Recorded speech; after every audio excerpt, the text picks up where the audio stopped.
자, 16번 보도록 하겠습니다. 자, 추석이나 설 명절 같은 직전에 화폐 수요가 크게 증가합니다. 그래서 화폐 시장에서 어떤 현상? 화폐 공급이 주어졌고 화폐 수요가 이렇게 주어졌는데 갑자기 설 명절 같은 화폐 수요가 이렇게 증가한다는 얘기입니다. 이렇게 증가하겠죠. 현금이 필요하니까.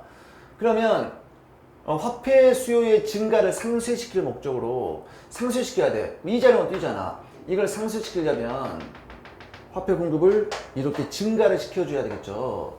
그만큼 화폐 수요가 증가하면 막 화폐 공급도 증가를 해줘야 된다 그 얘기야.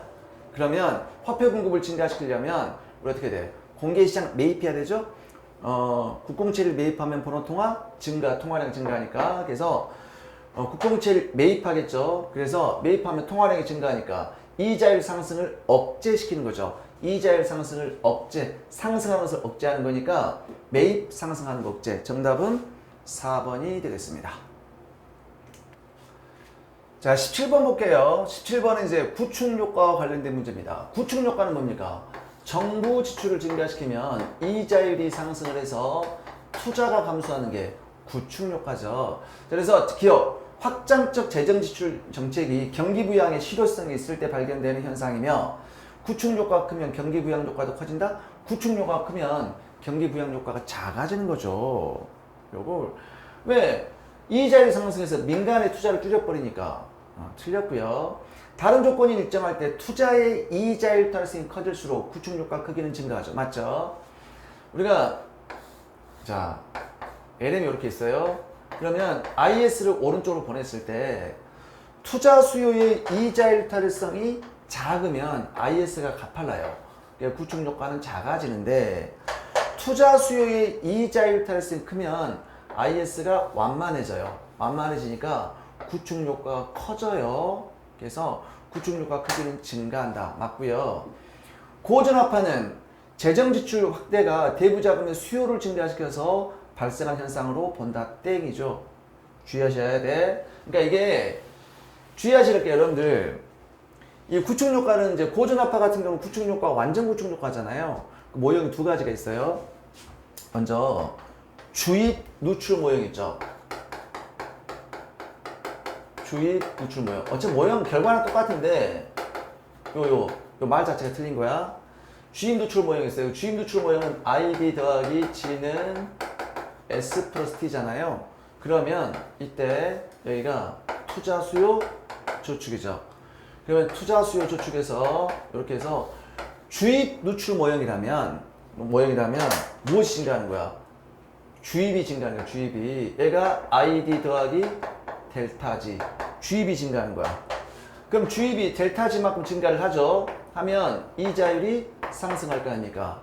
이자율이 상승하면 민간 저축 증가, 민간 소비 감소, 민간 투자 감소. 그러니까 완전 구축 효과죠. 그러니까 정부 지출 증가한 만큼 민간 저축 증가, 민간 소비 감소, 민간 투자 감소하니까. 그런데 이게 대부자금 모형은 약간 달라요. 그림은 유사하지만 대부자금 모형에서는 얘가 투자 수요, 저축, 투자 수요, 저축이란 말이야. 그러니까 대부자금이야. 그럼 대부자금 모형에서는 얘는 뭐야? 저축은 민간 저축 더하기 정부 저축 더하기 해외 저축입니다. 그러면 정부 지출을 증가시키면 뭐야? 정부 저축 T-G가 감소한단 말이에요. 그러니까 감소하니까 정부 저축이 감소하는 거야. 정부 저축 이렇게 감소하는 거예요. 대부자금에 대한 수요가 아니라 공급을 감소시키는 거야. 물 결과는 똑같지만 감소하면 어떻게 돼요? 이만큼 정부 지출이 증가했어. 그만큼 정부 저축 감소, 이자율 상승, 민간 저축 증가, 민간 소비 감소, 투자 감소. 결과는 똑같죠?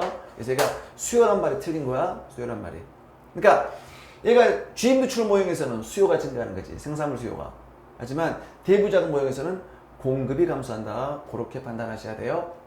그래서 17번 같은 경우는 니은만 정답이네. 니은만.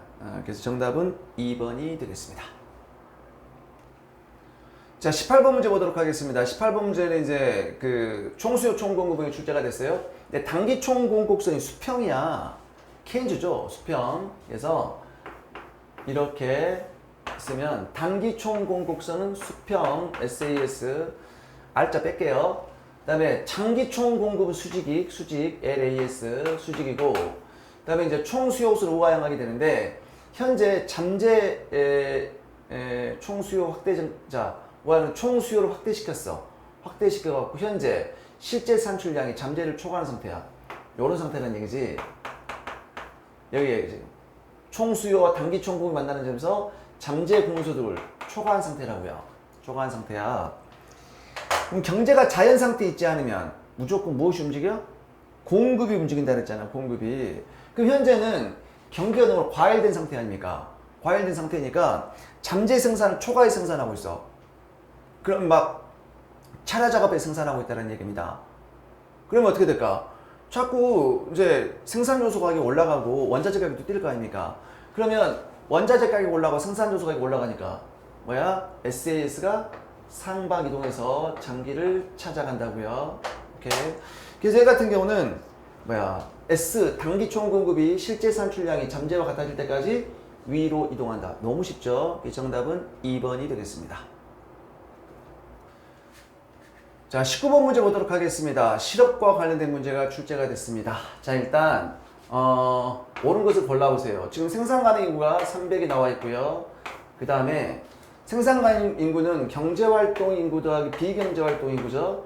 여기가 취업자 더하기 실업자로 구성이 되는데 여기서 생산 가능 인구가 300 주어졌고, 파란색 해볼까? 300 주어졌고, 자, 비경제활동 인구가 60이니까 자, 경제활동 인구는 뭐가 돼? 240이 될 거 아닙니까?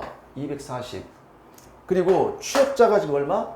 취업자가 180이란 말이야. 180. 이렇게. 뭐 실업자는 중요하지 않고요.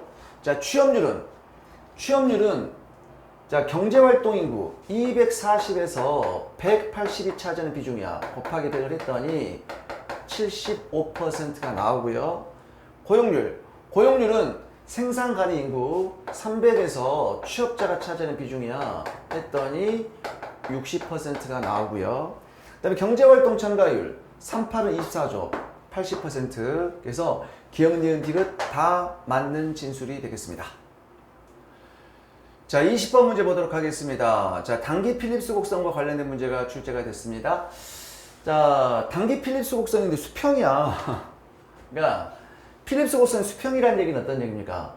AS도 수평이라는 뜻이야. 그러니까 필립스 곡선 모양과 AS는 같이 간다 그랬잖아요. AS는 수평이야.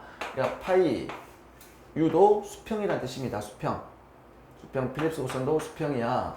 그때는 실업만 변동하지 인플레이션은 변동할 필요가 없다. 그러니까 실업을 줄일 때 인플레이션 증가를 감내하지 않아도 된다. 이것도 뭐야? 국민소득을 증가시킬 때 그럼 물가 상승을 하지 않고 국민소득을 증가시킬 수 있다는 얘기 아닙니까? 그럼 이때 통화량을 이렇게 증가시켜도 인플레이션이 발생하지 않겠죠. 그럼 총 수요가 감소하면 국민소득 감소, 실업은 와장창 줄겠죠. 와장창. 국민소득 대폭 주니까 실업도 와장창 줄 거고요. 실업은 와장창 증가할 거고요. 이렇게 가면. 그 다음에 자연 실업률은 변하지 않죠. 자연 실업률은. 여러분들, 자연 실업률은 장기 필립스 곡선 변동을 해야 돼. 변하지 않고요. 금리 인상 정책으로 금리를 인상해갖고 총 수요를 감소시키더라도 물가는 불변, 인플레이션 낮추기 어렵죠. 맞죠? 그리고 여기가 물가가 더 고정돼 있으니까 가격이 매우 경직성을 띠고 있을 거 아닙니까? 그래서 자연 실업률이 하락한다? 3번이 틀린 진술입니다.